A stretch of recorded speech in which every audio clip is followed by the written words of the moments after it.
This episode of Trifles is brought to you by the Baker Street Journal, the leading publication of Sherlockian scholarship since 1946. Find them online at bakerstreetirregulars.com.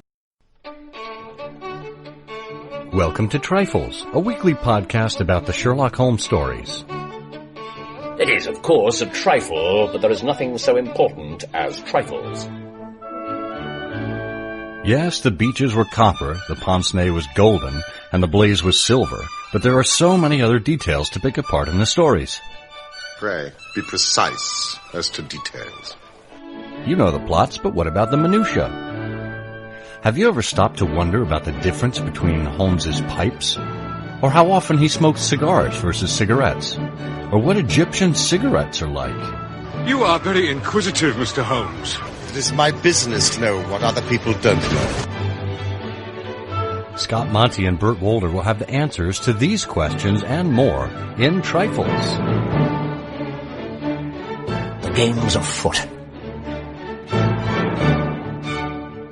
Episode 183, Justice, Part 1, Unresolved. Well, hello there, and welcome to Trifles, the Sherlock Holmes podcast, where we look into some of the details, the little things, the minutiae in the Sherlock Holmes stories. I'm Scott Monty. I'm Burt Wolder. Wow, I thought our introduction was going to be unresolved there, Burt. How on topic? Well, this is a new series that we are beginning on the topic of justice. We are going to investigate at least 3 separate topics related to justice as served or not served in the canon and the level of appropriateness. We hope that you will tune in for this enterprising and exciting series. Just a reminder, if you need the show notes for this episode, they are available at ihose.co/trifles183. That will take you to the SherlockHolmesPodcast.com website where you can look into, downloading the episode, where you can support us financially. We've had a number of people coming in and supporting us for as little as $1 a month to help us keep the lights on here, and we do appreciate that. And you can sign up for email updates just in case you don't want to miss a thing. Well, speaking of missing things, Bert, I thought this was appropriate as we're talking about unresolved issues in the canon. And it reminds me of a classic observation that there are really 2 types of people in the world. Those who need resolution, and that's it. Look, a lot of times people accuse me of talking in paragraphs, and there are 3 reasons why I don't do that. First,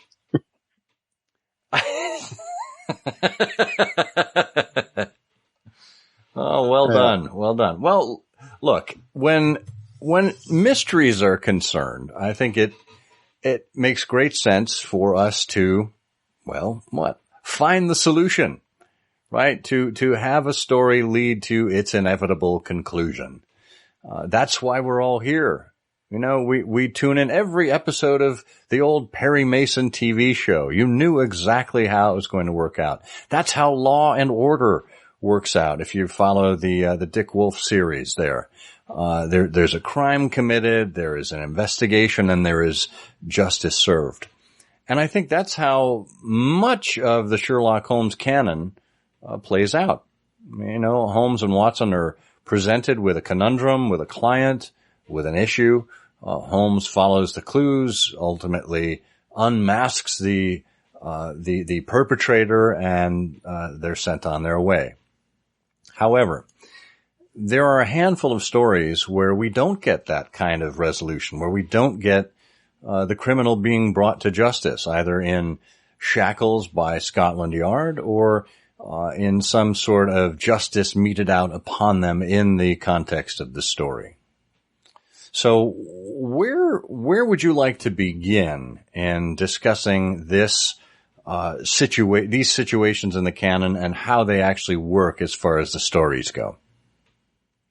Well, you could begin pretty much anywhere because the cases of Sherlock Holmes are really all over the map. I mean, the central heart of what's going on is always a series of confusing events that just make no sense. And the primary goal that you, the reader, have looking over Watson's shoulder is to be there with Watson and see how these events appeared and to ask yourself, as Watson did, what's going on here? And what would I do if I was in this situation, confronted by one of these people who's come to me for assistance? How could I possibly help them? And that's why the cases of Sherlock Holmes are so interesting and magnetic and enduring to us. So you could start anywhere because, like in real life, and that's another important point to make, like in real life, the justice, the resolution, the solution is one thing, which is the figuring out of what went on. But the dealing appropriately, the fate met out to people who sin and who inflict damage on the people that they're engaged in, isn't always necessarily clear. So you could begin anywhere, but it's a good place to begin early on in the canon. And how about the 5 Orange Pips? Oh, this is a great one because in the 5 Orange Pips, for those of us who aren't familiar with the vernacular or the societies at the time, it can be a little confusing. But for any American, when you see the 3 letters KKK, it becomes pretty obvious who's behind all of this. However, the why and the wherefore is another question. And this is what Holmes does as he looks at Elias Openshaw's complaints of these mysterious envelopes that arrive at his uncle's estate. I think was it Josiah or I want to make sure I'm getting the names mixed up.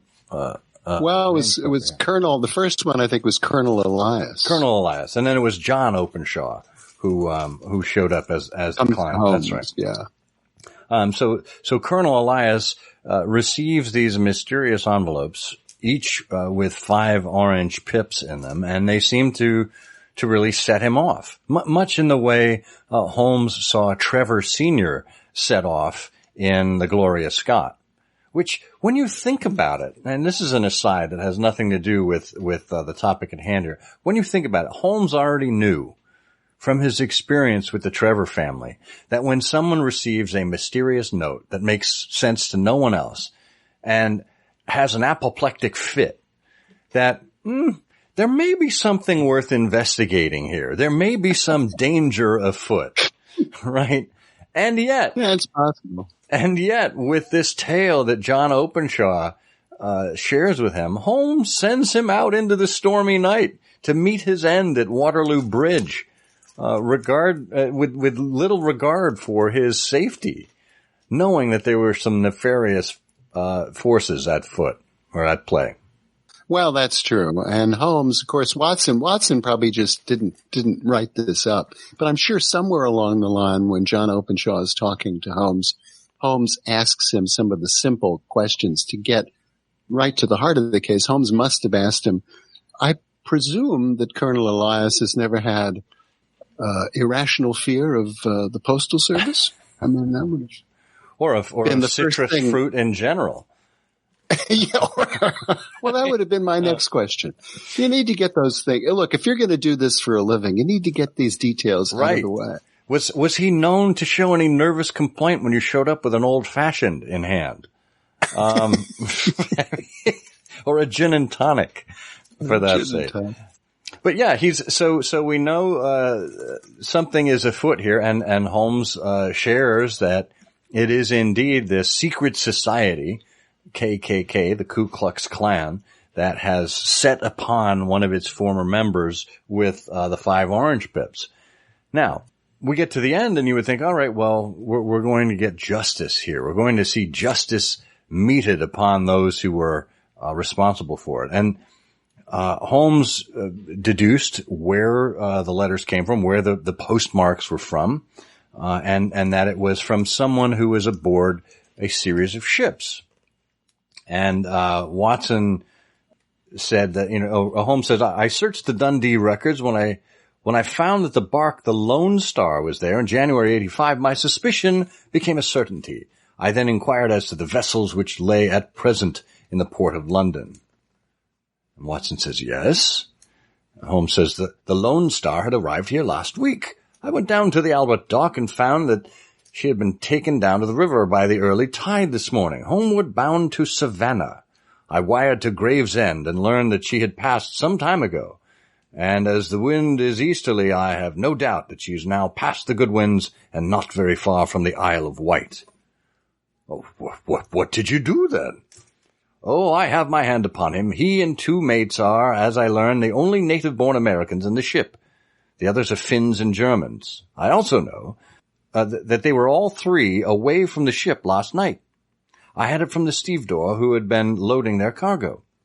By the time their sailing ship reaches Savannah, the mail boat will have carried this letter, and the cable will have informed the police of Savannah that these 3 gentlemen are badly wanted here upon the charge of murder. And he thought, okay, well, here Holmes has done all he can in terms of casting the net and preparing for these criminals. And yet, here's how the story ends. There is ever a flaw, however, in the best laid of human plans, and the murderers of John Openshaw were never to receive the orange pips, which would show them that another, as cunning and as resolute as themselves, was upon their track. Very long and very severe were the equinoctial gales that year. We waited long for news of the Lone Star of Savannah, but none ever reached us. We did at last hear that somewhere far out in the Atlantic, a shattered sternpost of the boat was seen swinging in the trough of a wave with the letters L.S. carved upon it. And that is all which we shall ever know of the fate of the Lone Star. So, well, that's lovely. It is, but it's off camera, it's off page action that is presented to us with respect to the justice here in the 5 Orange Pips.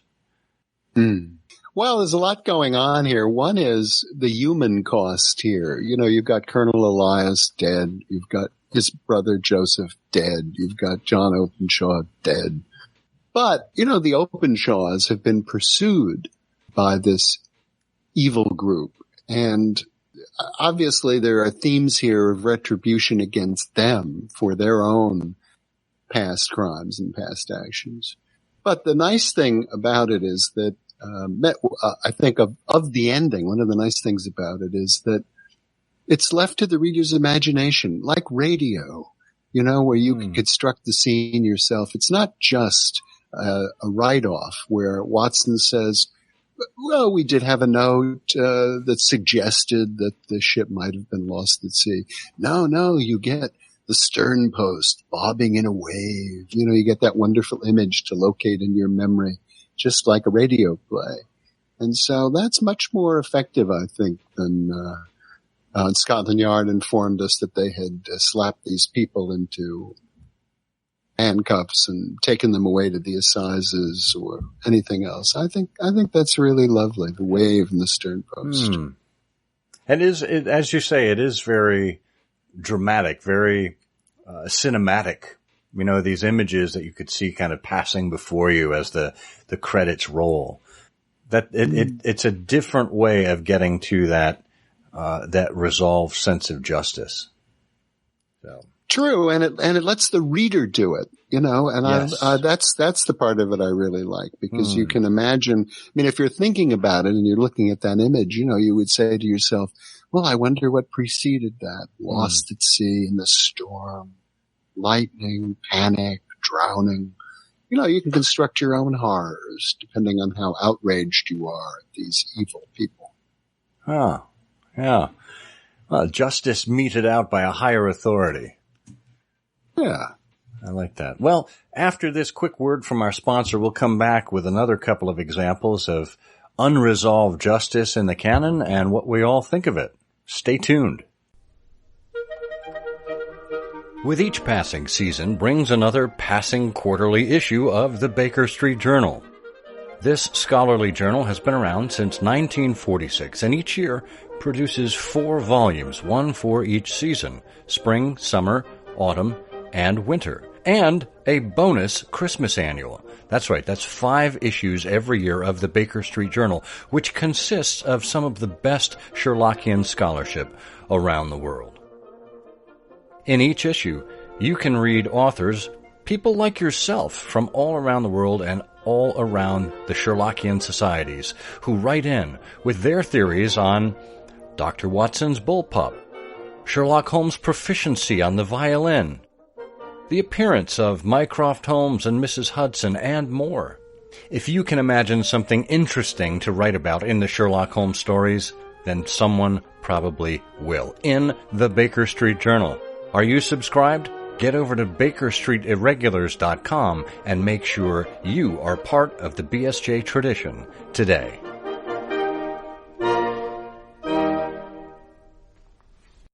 Okay, we are back and talking about unresolved justice in the Sherlock Holmes stories.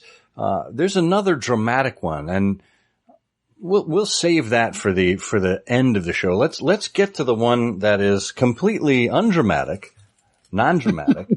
And that is, our friends in The Engineer's Thumb. Yes, good old Victor Hatherley. Yeah, Victor Hatherley. What a harrowing tale. You know, a man with 9 digits shows up to Watson's practice. Watson binds him up and skirts him over to Sherlock Holmes to tell this fantastic tale. And of course, it's this engineering consultant who is contracted by Dr. Lysander Stark, or Colonel Lysander Stark, I believe it was, and taken out to this remote location. They weren't sure exactly where it was, and he discovered what the colonel was up to, counterfeiting some form of money. And the colonel decided that, in this case, the engineer was expendable and proceeded to, I guess, look to create some engineer oil as he pressed him into, oblivion. And here we are, Holmes and Watson, on the scene trying to figure out exactly where this house was. Well, it wasn't too difficult to find since there was a large fire going on that kind of alerted them to the fact. They just traced themselves to the smoke. Well, at least, said Holmes, you've had your revenge on them. There can be no question that it was your oil lamp, which, when it was crushed in the press, set fire to the wooden walls. And though no doubt they were too excited in the chase after you observe it, to chase after you as you observe at the time. So now keep your eyes open in this crowd for your friends of last night, though I very much fear that they are a good 100 miles off by now. And Watson says, Holmes's fears came to be realized, for from that day to this, no word has ever been heard, either of the beautiful woman, the sinister German, or the morose Englishman. Early that morning, a peasant had met a cart containing several people and some very bulky boxes driving rapidly in the direction of Reading, but there are all traces of the fugitive disappeared. And even Holmes's ingenuity failed ever to discover the least clue as to their whereabouts. The nice thing about that is that it's human. We have the unusual case of Watson giving us a story about his friend, report about the actions of his friend Sherlock Holmes, in which not one, not two, but 3 people have just disappeared. 1 minute they're in their cart with their boxes and they're absolutely gone. Doesn't sound like anyone went to Scotland Yard, although we can presume that Holmes would have and reported counterfeiters in this sort of event, and that Scotland Yard would have taken notice and wired to the constabulary in Reading to track people down. But no, couldn't. Even Holmes's ingenuity failed. The word failed. Ever to discover the least clue as to their whereabouts. So the nice part about that is it adds this another dimension of reality. to the world of Sherlock Holmes and to Holmes as a person. But then at the end, you have, they're back in the train and, poor old Victor says, it's been a pretty business for me. I've lost my thumb. I've lost a 50 guinea fee. And what have I gained? And of course, Holmes, the great philosopher, laughs and says, experience, you've gained experience. Indirectly, it may be of value. You've only to put it into words to gain the reputation of being excellent company for the remainder of your existence. Well, now, if I was Victor Hatherley and I was sitting there and this fellow told me, just think, for the rest of your life you can tell this story and think of the amusement you'll bring to dozens, if not hundreds of people over the life you have ahead, I would say, well, gee, I'd rather have my thumb back. Yeah. Who's got one thumb and doesn't like this story? This guy. That's right. But Mr. Holmes, what about my dream to become a virtuoso of the classical guitar? Well, good. Well, why don't we get to the last story in our repertoire here that we were talking about with regard to unresolved justice. You want to take us through what happens at the conclusion of The Greek Interpreter, Bert? Oh, yes. But, just before we do that, I do have to say that just to put a cap on the engineer's thumb, the one who suffers here, in addition to poor old Hatherley, is the house. Poor old house is just reduced to a cinder while, Manny, Mo, and Jack, the villains here, scoot away.